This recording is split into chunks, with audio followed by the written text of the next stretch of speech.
We started 3 years ago, and a month later, Liu brothers went bankrupt, and I don't think there's a direct relationship between us starting the firm and this happening, but obviously it would impact us in a different way. I think the reason why we're talking about temporary structures and some of these lightweight and say light cost projects tonight obviously has very much to do with the economic state we are in now.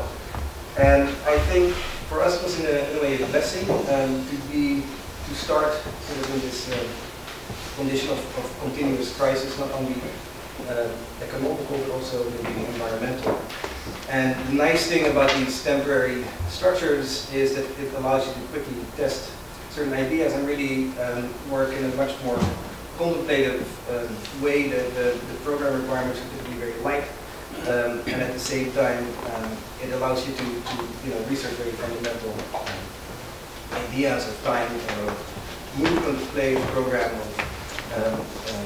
We're going to show 3 projects, and I think they will sort of deal with different issues. Some of them also reflect back even on architecture itself. So in a way, it's sort of perfect time to discuss these elements. We're going to show 3. Maybe I'll come first. Okay. The first one we did was the Young Architects program for PS1, MoMA PS1, where I think people are probably familiar with the program where we have to basically design a party space for PS1. This warm-up event during 8 weekends in the summer. This was 2 summers ago, or a year and a half ago. And for us, this was interesting. Not just, the program again, as I said, is very light, but at the same time, it allows you to think of certain aspects. And I think, especially the PS1 program, also forces you to make a sort of an architectural statement. And for us, we were very interested in this idea of us people in our structured environment, and MoMA as sort of the keeper of the ideas of the modern movement and the ideas of structure and the structures that we've generated to shape our lives, and how do we as people interact with these structures, with these modern ideas, and how they continuously shape our human condition. What was very important for us here is to make an interior or a space, not an object. I think we always typically think of them as objects that you can see. But for us, for this project, it was very important that it would just be sort of an interior space, a sensorial environment in which people could interact with these structures. But rather than the stable, say, modern structures, we were interested in this idea of the weak structure, the weak, sort of weak modernity, something that is constantly out of balance, something that is constantly trying to search its equilibrium. And we as people actually are, in a way, responsible for its stability. So we wanted to, well, basically what we presented to the MoMA is this sort of Cartesian, modernist white grid, but not a stable one, but an unstable one in which it was constantly trying to find its balance. And so we had to sort of think of how could people start to interact with this structure. And there are a number of elements that this pavilion is made of. Basically, it's a glass fiber, 30 feet tall. It's twice the length of the courtyard of the PS1 walls, so that it also broadcasts sort of its presence into the city, connected by bungee cord and windsurf masts to give it an unstable finish. It's something that will constantly move. The walls of the courtyard sort of keep it in balance, and then these balls, which ultimately were yoga balls we bought for $1 a piece from China, were there to calibrate the system and also to suggest sort of a game, but a game without rules, to stimulate people to interact and invent their own games. So we had a series of images of how people started to occupy this structure. You see here that it's very much about sort of this continuous interior cooling was important during the hot summer to create a more pleasant environments. These are sort of misting rings, but these rings also start to sort of act as hoops for games. But the idea was really that people would invent their own sort of play with it, and we encountered play that we hadn't really anticipated. This made MoMA have assigned some sort of waiver that we would be liable for any death or other things that would occur in this direction.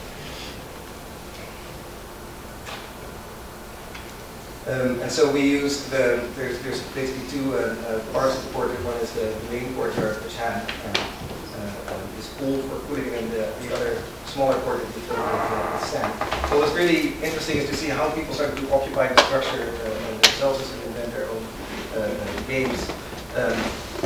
This is the smaller portrait, and here we connected basically 8 of these poles with accelerometers, which are basically machines that measure its position in space. We tie those to speakers, and this in a way allowed or stimulated people to start, playing with this structure as a musical instrument. You see here the speakers at the edges of the courtyard here as well. So every one of these poles was connected to one speaker that made sort of their own particular sound, but they also created their own harmony, so it stimulated also people to try to create a position. We were approached by a dance group called Body and Pole. They wanted to do a performance here, which was initially, the MoMA was somewhat hesitant to do this performance, but ultimately they allowed them to make. We did 3 unique pieces in the way. Here you see. We're going to talk about the app. I'll go on.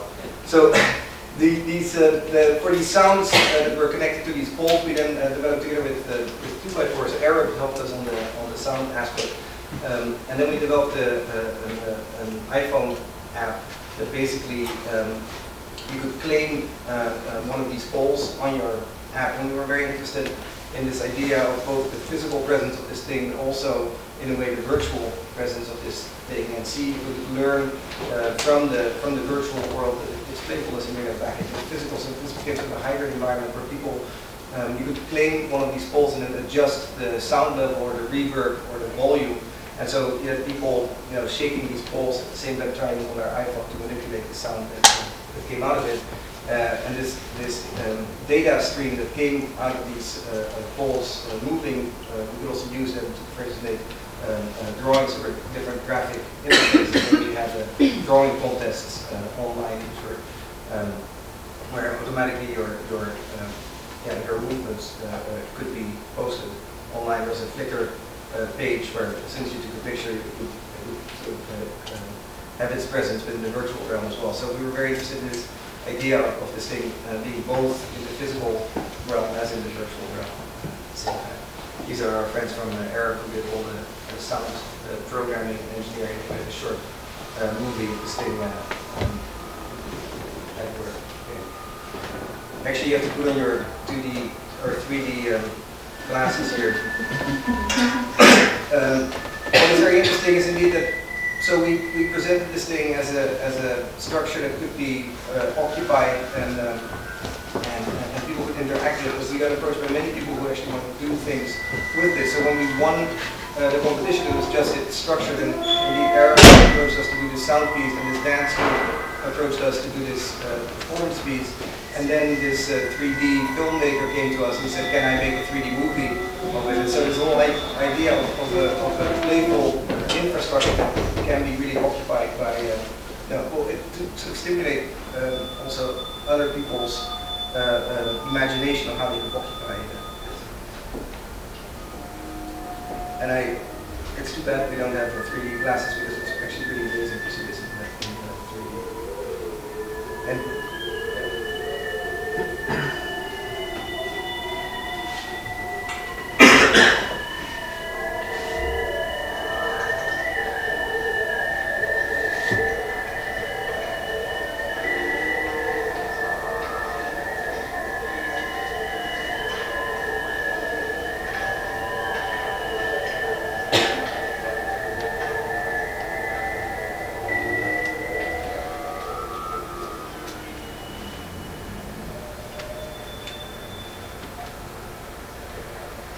So similar maybe to the project we saw before, we learned a lot about melting and ropes and how to work with a very lightweight installation. We had to build this ourselves. The whole thing, again, is a kit of parts that can be disassembled, and there was basically no material variation except for 2 holes at the bottom of these masks to guide it into this surface.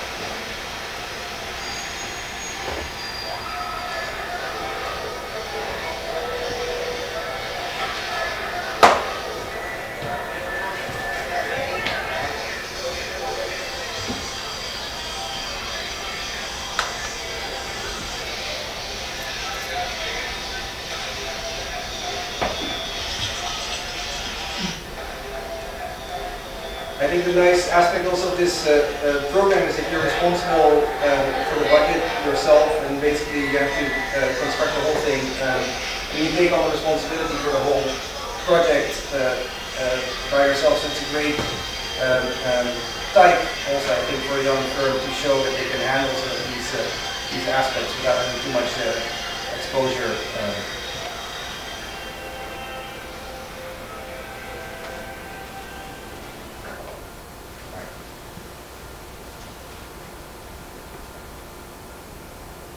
Alright, so there are 2 other projects that we would like to touch on today. And as Florian touched on at the beginning, that the good thing about doing these temporary structures and the 3 projects in parallel with some of the building projects we're doing is that we can really, at this stage of our careers, we'll go back to the elemental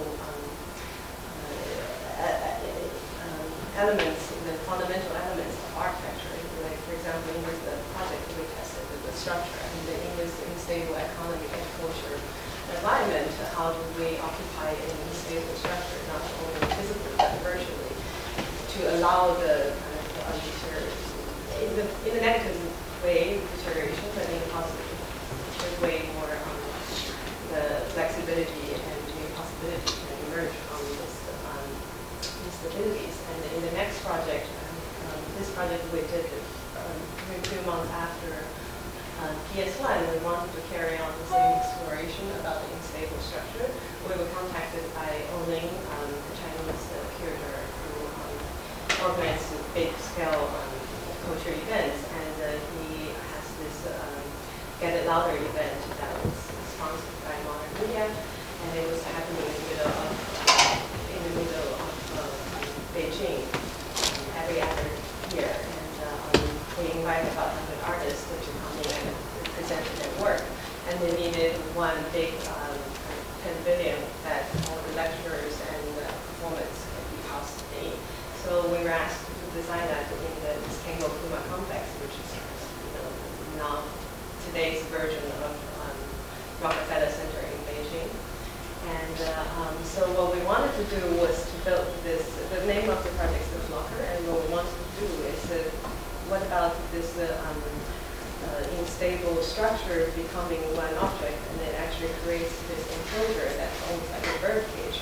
And the structure, the ring would act as a stabilizer in the middle, but the structure would actually move according to the ring effect.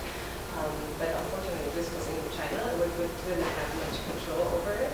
So people, we know that they send us a Chinese version of the engineering,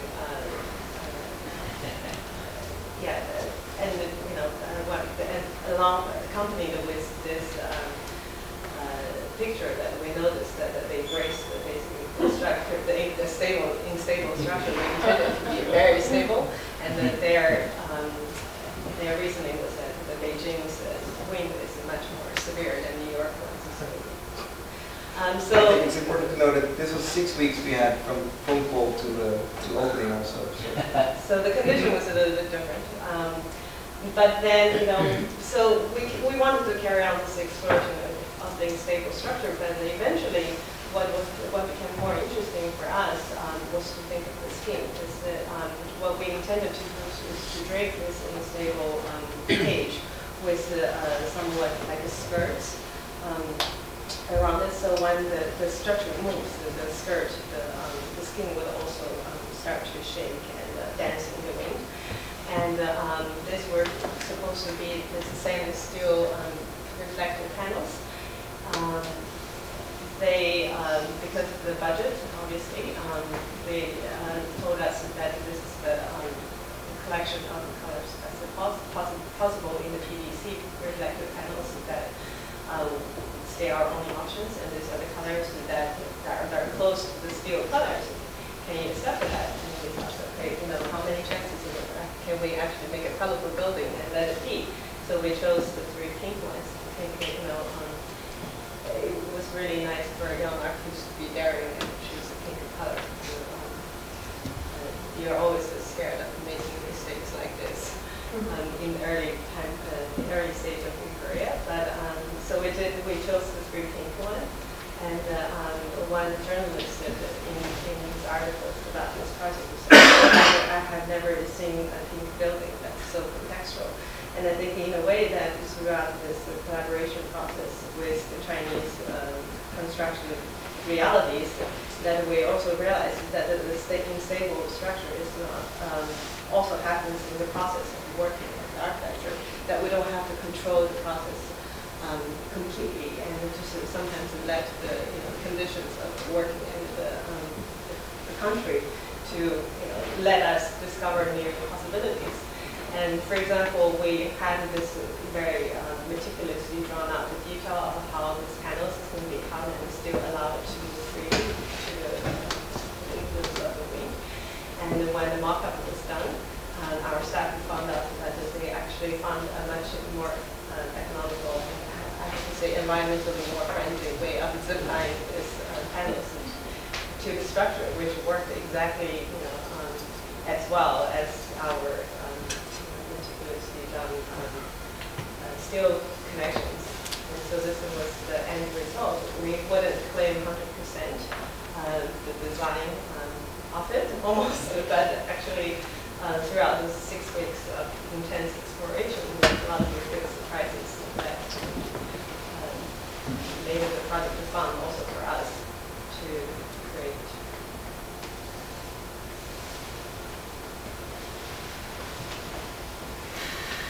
I think that the contextualness of the pink also somehow intuitively come from the Kimura color palette as well.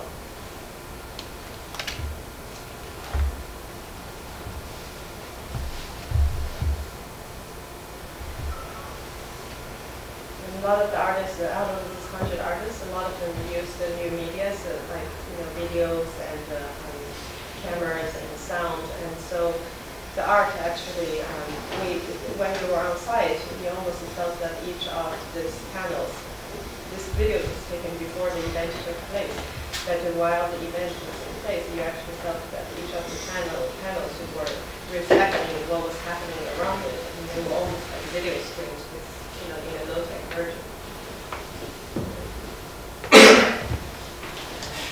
The idea was also that this pavilion moved to 3 different cities, so afterwards Shanghai and Guangzhou, but I think it was demolished after this first location. Last project is a project we just did for the Hong Kong Shenzen Biennial just now. It's still up. She just came back from the opening.